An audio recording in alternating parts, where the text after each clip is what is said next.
Hello મિત્રો, જય શ્રી કૃષ્ણ. આપ સૌનું સ્વાગત કરું છું મારા ચેનલની અંદર. બહુ સરસ સમાચાર તમને કહું કેનેડા તરફથી આવી રહ્યા છે, જે આજે તમારા લોકો સાથે શેર કરું.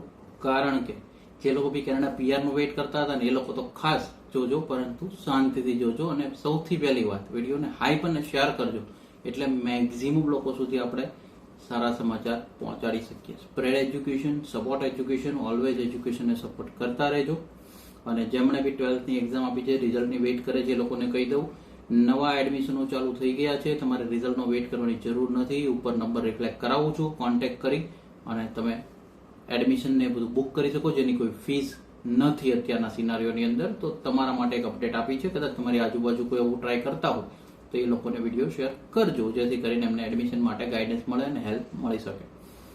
હવે તો કે સૌથી સારી વાત છે કે જે લોકો પીઆરની રાહ જોતા હતા એ લોકો માટે એક સારી અપડેટ એ છે કે દરેકના પ્રોસેસિંગ ટાઈમ, જે પીઆરને લગતી વસ્તુઓ છે, જે સિટીઝનને લગતી વાતો છે, આ લોકોને રિડ્યુસ કરવામાં આવ્યા છે, જેથી કરીને પ્રોસેસિંગ ટાઈમ તમારા લોકો માટે થોડો ફાસ્ટ થઈ શકે.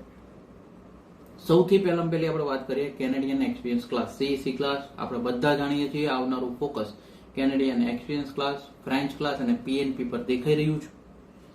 7 મહિનાનો જે ટાઈમ હતો એને ઓફિશિયલી ઘટાડી અને 6 મંથ સુધી કરવાની ટ્રાય કરી રહ્યું છે.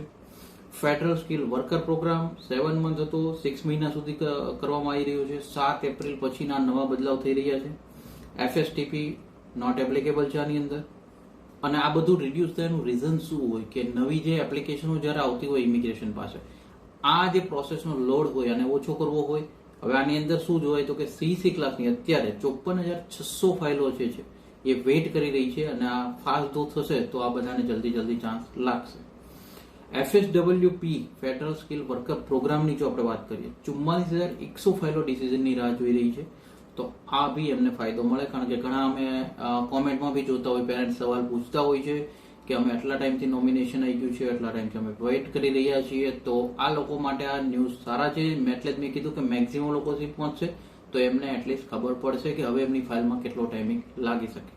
ત્યારબાદ જો આપણે વાત કરીએ PNP ની વાત કરીએ છીએ, થ્રુ એક્સપ્રેસ એન્ટ્રી જેમણે PNP કર્યું છે 7 મંથ જ રાખવામાં આવ્યા છે.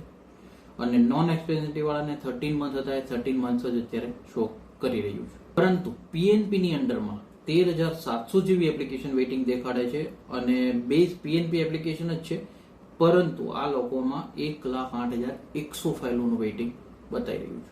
જો ક્યુબેક સ્કિલ વર્કરની વાત કરીએ તો 11 મહિનાનો ટાઈમ હતો, એમનેમ રાખવામાં આવ્યો છે. અને ક્યુબેક બિઝનેસ ક્લાસની વાત કરીએ 80 મહિનાનો ઓફિશિયલ ટાઈમને 78 મંથ્સ કરી દેવામાં આવ્યો છે. ત્યાં આગળ બી જો આપણે વેઇટિંગ ફાઇલોની વાતો કરીએ તો 25,700 ફાઇલો છે, અને બિઝનેસ ક્લાસની અંદર 3,800 ફાઇલો વેઇટ કરી રહી છે. અધર એપ્લિકેશનો જો આપણે IRCC ની જોઈએ તો ત્યાં આગળ સમય એમ રાખવામાં આવ્યો છે, જે બી સ્ટાર્ટઅપ વિઝા છે, ફેડરલ સેલ્ફ એમ્પ્લોયડ વિઝા છે. પરંતુ આમાં વેઇટિંગ ફાઇલો જો જોઈએ તો 46,200 ફાઇલો સ્ટાર્ટઅપ વિઝાની અને 8,100 ફાઇલો જે છે એ ફેડરલ સેલ્ફ એમ્પ્લોયડની વેઇટ કરી રહી છે.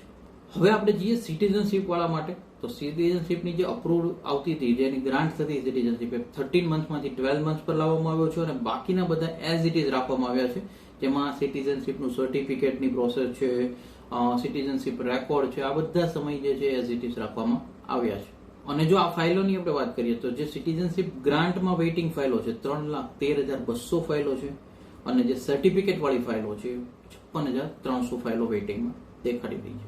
આજે જે બી અપડેટ આવી છે આને બહુ સરળ કરી અને તમારા લોકો સુધી પહોંચતી કરવાની કોશિશ કરી છે. હવે તમે લોકો મેક્સિમમ લોકોને શેર કરજો.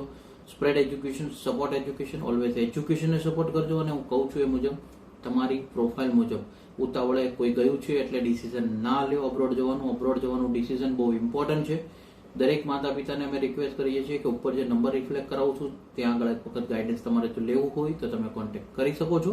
પરંતુ બાળકને જતા પહેલા પ્રોપરલી 5 વર્ષનો મેપ જો રેડી હશે તો એ પ્રોપરલી સક્સેસ થઈ શકશે, અને આજે બધા લોકોના સાંભળો છો એવા પ્રોબ્લેમ એને ફેસ અબ્રોડમાં નહીં કરવા પડે. અમે ખાલી ગાઈડ કરી શકીએ છીએ, બાકી ચોઈસ તમારી છે. અને મેક્સિમમ લોકોને વિડીયો શેર કરતા રહેજો. સ્પ્રેડ એજ્યુકેશન, સપોર્ટ એજ્યુકેશન, આપણે ઓલવેઝ એજ્યુકેશનને સપોર્ટ કરતા રહીએ. Thank you so much. જય હિન્દ, જય ભારત.